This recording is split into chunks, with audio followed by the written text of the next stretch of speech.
A Christmas dinner that was meant to celebrate family turned into a public humiliation for me and my 6-year-old daughter. But in just 5 minutes, I turned the tables and left them all begging at my feet. I'm Abigail. 3 months ago, I was at a Christmas dinner that turned into a nightmare. In front of 15 relatives, my father, Henry, kicked me and my 6-year-old daughter, Mia, out. My sister, Victoria, smiled coldly and told me to leave and never return. My mother, Eleanor, added that Christmas was so much better without me. But I didn't break down. I simply looked at them and said they wouldn't mind me doing what I was about to do.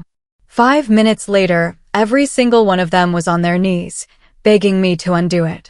Before I tell you what happened, let me take you back to how it all started.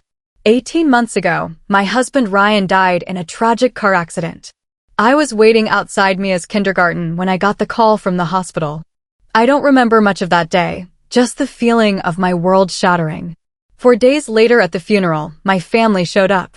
But during the reception, I overheard Victoria whispering to Eleanor that I couldn't raise Mia alone and that they should consider having someone else take her. I was heartbroken, but I told myself they were just worried. At the burial, Henry pulled me aside and told me to be strong. That was all he said on the day I buried my husband. Little did I know this was just the beginning. 3 months after the funeral, a substantial inheritance from Ryan's family came through. It was a large sum, around $2.5 million. Once the money hit my account, everything changed. Victoria started calling me regularly, feigning concern. Eleanor invited me and Mia to Sunday dinners every week, saying family needed to stick together.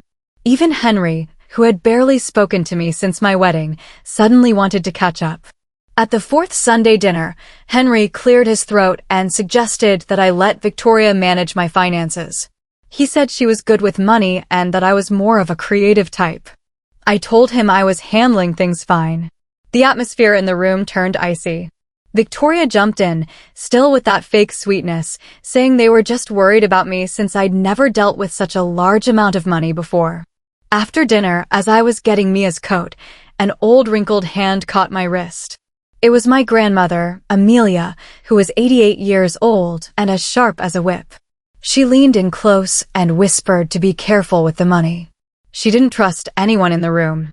Then she pressed a folded piece of paper into my palm and said there was someone I needed to call. Before I could ask, Mia came running and Amelia shuffled away. When I opened the paper at home, it had a phone number and 3 words in Amelia's shaky handwriting: "Call Ethan Reed." I didn't call right away. I thought I was overreacting. Maybe Amelia was just old and confused. 6 months passed and Victoria's calls became more frequent and pointed. She started talking about Henry's struggling antique business and Eleanor's mounting medical bills. She insinuated that it was hard for me to sit on all that money while the family suffered. Then came the dinner that changed everything. Eleanor called crying. She said Henry was about to lose his antique shop, a business he'd built over 30 years. They might even lose their house. Despite everything, they were still my parents. So I offered to lend them $60,000, no interest, and they could pay me back whenever.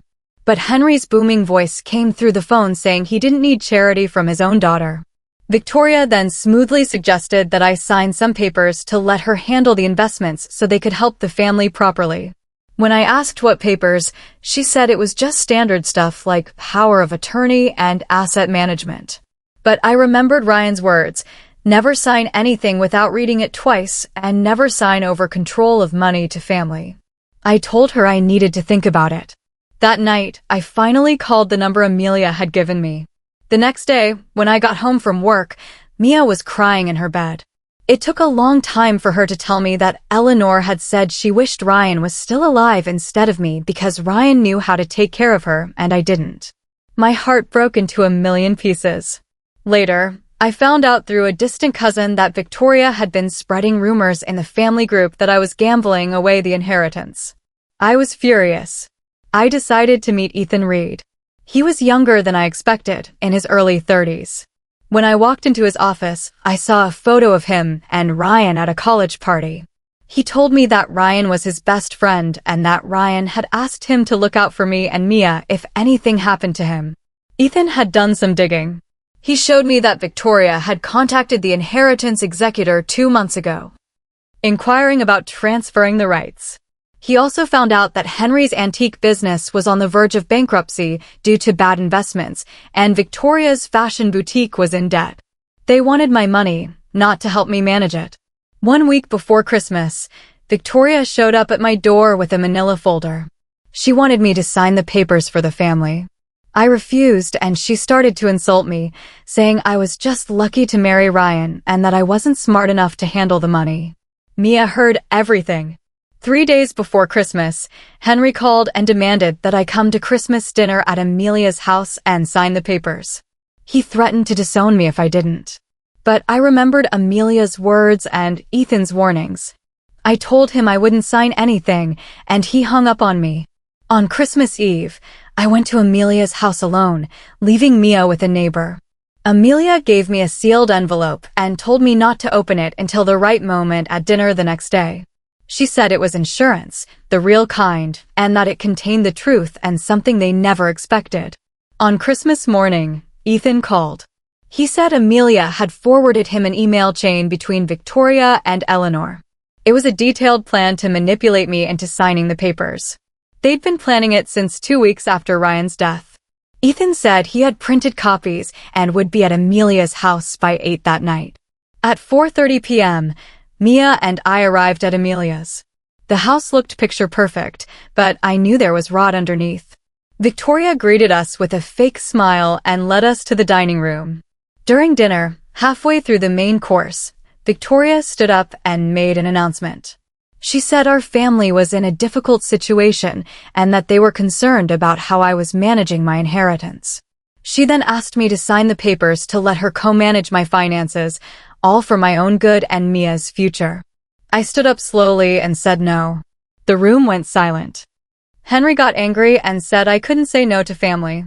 He accused me of hoarding money while the family suffered. Eleanor looked at me coldly and said I'd always been selfish. Mia started to cry. Amelia sat still, watching. I was under so much pressure, but I held my ground. Just as Henry was about to grab my arm and force me out, I remembered the envelope and Amelia's words. I pulled out my phone and called Ethan.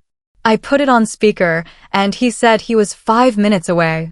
Henry demanded to know who Ethan was. I just smiled and said they'd see. The room erupted in chaos. Victoria tried to make Henry kick me out before Ethan arrived, but Amelia stood up. She said it was her table, her Christmas dinner, and she would decide who left and who stayed. She told Henry to sit down, and to everyone's surprise, he did. When Ethan arrived, he presented the email chain, which showed their long-planned scheme to steal my money. He also revealed Amelia's new will. Amelia had changed it 3 weeks ago, leaving her beautiful old mansion, worth about $2 million to me. Victoria screamed in disbelief. Henry slumped in his chair, and Eleanor fell to her knees, begging for forgiveness. I was done listening to their excuses. I told them I wouldn't sue or press charges, but from then on, there would be boundaries.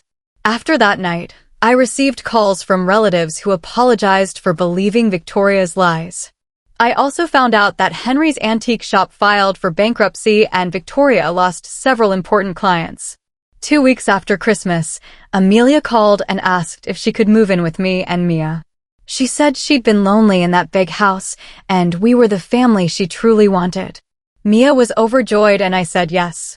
1 month later, Amelia's old-fashioned rocking chair sat in the corner of our small apartment and her collection of porcelain dolls lined the shelf.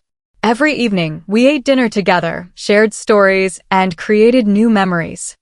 3 months after Christmas, Eleanor called. She was defeated and asked for a chance to hear Mia's voice. I told her I wasn't ready to forgive, but I also wouldn't punish her forever. I needed time, and when I was ready, I'd reach out on my own terms. I've learned that family isn't always about blood. It's about the people who support and love you. And I found that in Amelia and Mia. I'm building a new life. One where I protect myself and my daughter. If you found this story inspiring, Please subscribe to our channel for more real-life revenge and justice stories. Thank you for watching.